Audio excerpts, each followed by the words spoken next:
Hello, welcome to my channel. Another booby file reads Playboy for the articles. And this is my summary for GarbAugust 2022, the great celebration of reading trash, where everyone can read whatever they want and nobody cares. Or maybe they do care, because people might be interested in what trashy books everyone has been reading. And in this month, it has been a great celebration. I want to thank all my co-hosts, which I will list in the description. And please go check out their videos, because everyone's garbage list is just a little bit different from the other hosts. And you can get a wide variety of garbage and trashy books that everyone has been reading. So, what is not included in this summary are my non-trashy reads. There are 5 books that I read for the Book 2 prize in the nonfiction division. I read 2 other works of nonfiction, and I read a literary novel for my in-person book group. Those will be covered under a separate summary, because I don't want to spoil this trashy goodness with non-garbage. So, I read 13 GarbAugust books, or 12, because one of them was a DNF. Now, I'm going to rank these books from worst to best. And the worst book is my DNF. This is the classic Flowers in the Attic by V.C. Andrews, where a brother and sister are sort of imprisoned in an attic by a mean grandmother. And these children will eventually do naughty things together. However, this book was extraordinarily dull. I couldn't get to the naughty bits. I had a person in a comment on my short saying, just skip ahead and get to the bad bits, but nah. You know, brother and sister porn, leave that for you porn. This was a DNF, and eventually we'll get a little free library. The next one was Nightmare in the Woods by A.H. Verge. This is supposedly a memoir, a work of nonfiction, about the author's encounter with Bigfoot in 1976. Now, I'm going to be a huge spoiler. In real life, Bigfoot does not exist. So whatever this person encountered is either entirely imaginary, or you've got some issues with reality. I don't know. This book was self-published. It was not very well written, and yeah, I was expecting some trashy Bigfoot encounters, and really, it's only the author or his family sort of encountering Bigfoot from the corner of their eyes. Not exactly that way, but close enough. No one will regret not reading this book.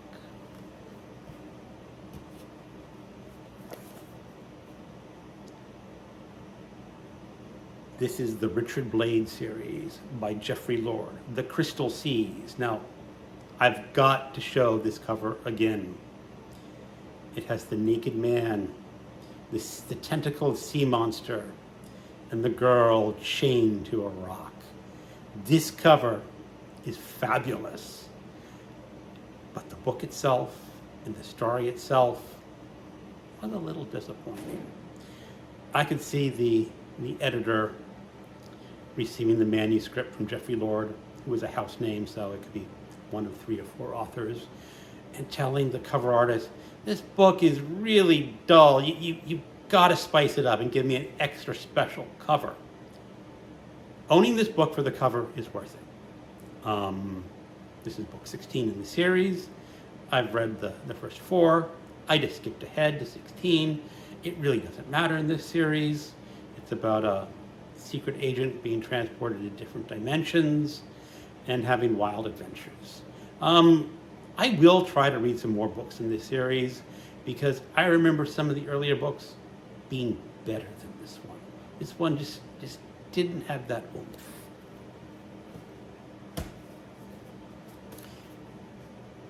It's Alive by Richard Woodley. This is a novelization of the movie It's Alive, about a killer baby. That should be wild. This was for WTF week, and I was thinking this book would be just an amazing experience of baby killing. Not killing babies, but babies killing. And it was, again, rather dull. I expected this author was hired to write a novelization, and he treated this writing job as a day job.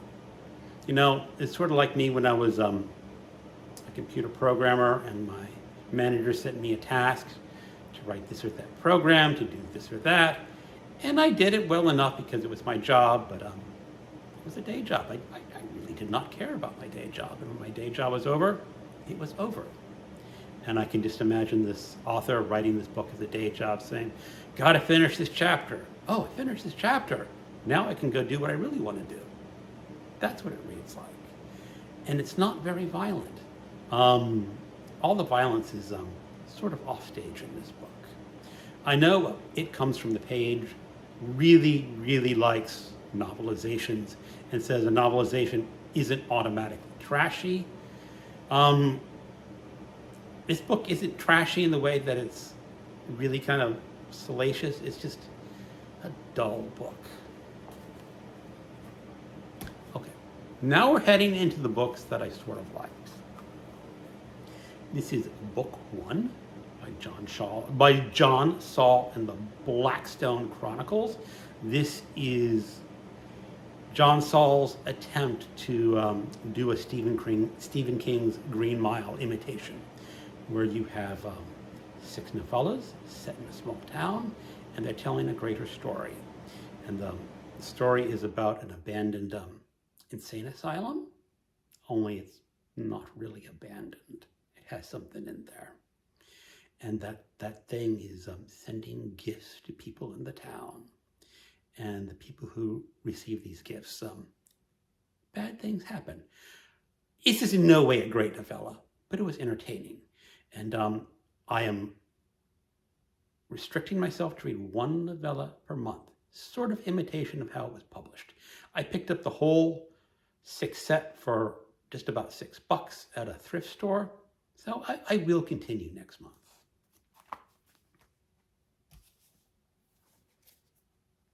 Feral by Bertrand Rocher. This is a novel about killer kitty cats. This is the novel that Michael K. Vaughan says is terrible, just terrible. I don't think it's a terrible novel. There are good parts about this book. The problem with this is that I disliked the main characters so much. In this novel, the main characters are from New York City, and they come to, I think, someplace out in very rural Long Island. And this was written in the early 70s. And the couple adopt a kitten for the summer. And then when summer is over, they release the cat into the wild. Okay. I immediately disliked these people after that. I could not care one jot what happened to them. I was rooting for the killer kitty cats to shred these people. Because if you are cruel to an animal, you deserve cruelty back. And my main problem is that there are a lot of cats that die in this book. I know they're stray cats, they're feral cats, but I'm still very fond of cats, and that is really what makes this book not so great, is the cruelty to kitty cats.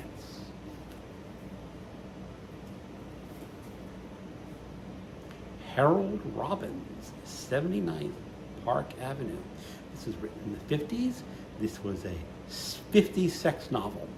which means there's not a whole lot of sex in it. There's a lot of implied sex because the female main character is a prostitute. And one of the things that I kind of liked what Harold Robbins did in this is he did not judge this woman for going into the sex business. He described it in a way is that it was just a business necessity, and that's what she did to survive. And he would not judge her on that. You will read a lot of books about anyone having sex, and some authors just condemn the characters for sex. In this one, she wasn't condemned. And it is the story of her love of her life, who is a prosecutor, prosecuting this woman for running the house of ill repute. This is also a romance novel, and it becomes very clear that this prosecutor and this madame are deeply in love. And how will they resolve that love? It's an okay book. It wasn't great. I will read more Harold Robbins, maybe, someday. Okay. Richard S. Prather, Dig That Crazy Grave. This is a private eye novel, and I have to read this tagline on the front again because it's one of the best taglines you'll see on a novel. Man, she had a shape to make corpses kick open caskets, and she was dead set on giving me rigor mortis. It is a fine detective novel that involves a funeral home. And the main detective is kind of snarky. You got some sexy ladies. Lots of fun.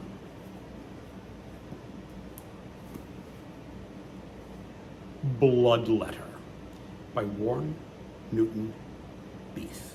This is a horror novel about vampires. That's a really cool cover. You can just see Nosferatu biting into the naked lady. And in this novel, there is a famous novelist who's writing an extremely popular series of vampire novels. And they're wildly, wildly popular. And it has a #1 fan who happens to be a serial killer, killing women for real. And then you have the beautiful, smart, sexy psychologist who is working with the author of these novels because the author has tried to commit suicide, and he's a nut job. And the novel is bringing all these storylines together. Now, my one slight complaint with this is that I think the author wanted this to be a slightly more serious novel than it is. This is just trashy fun. But I think the author was struggling, saying, let's not make this trash so trashy. It's good. If you can find it in a used bookstore, pick it up, even if just for the cover. Nick Carter, The Executioners. An American super spy agent is sent down to Australia to discover why there's a large number of sabotages going on that could lead to Australia becoming sort of a pariah nation. And Nick Carter's main job is to find the culprits and make love to beautiful women. Really rather entertaining, pure trash in the best trashiest sense. No redeeming value whatsoever other than an entertaining storyline. The Gunsmith, New Orleans Fire. This is what is called an adult Western. Basically what this is the story of the gunsmith, who's just a gunslinger who is hired by President Grant to deliver a secret message to a man in New Orleans who once was part of the Confederate Army. And apparently this man knows where there's a secret stash of Confederate gold. And Grant wants that gold for the Union. And he thinks this man can be convinced to show him the location of that gold. And along the way, the gunslinger meets beautiful women. And what does the gunslinger have to do with beautiful women? You think he has to make love to beautiful women? That's the tragedy of his life. And then he has to convince the Southern Confederate to turn in the gold. This was a lot of fun. It's really softcore pornography, but entertaining softcore pornography. So now we come down to the final two books. And these two books were actually pretty good. Sort of saying which is the best for the GarbAugust. And for number 2, I'm going to pick Carrie by Stephen King. I made a whole video on this one asking whether it really is a trash book or trashy book. General consensus is no, this is a little bit better than trash. And Stephen King gets sort of a raw deal by being called a trash author. Not high literary author, but solid middle brow. And the best book for GarbAugust, Slugs by Sean Hudson. This is just disgustingly gory and trashy and marvelous at the same time, because the author is just completely going for it. He is describing gore. He is describing things that are just totally ludicrous and impossible, but it's a fun ride where you have carnivorous slugs. And the author doesn't even give you an excuse about why these slugs turn carnivorous. Because if you know anything about biology, slugs are entirely harmless. Unless they're in this novel called Slugs. In which case, they eat you up. And it's very nasty. So Slugs is my favorite trashy pick for GarbAugust. Again, I would like to thank all my co-hosts for GarbAugust. I will list their names down below. And everyone should go check them out, because every host has a slightly different take on what is trashy and what belongs in GarbAugust. And it is really exciting to know about them. Thank you very much. Keep on reading.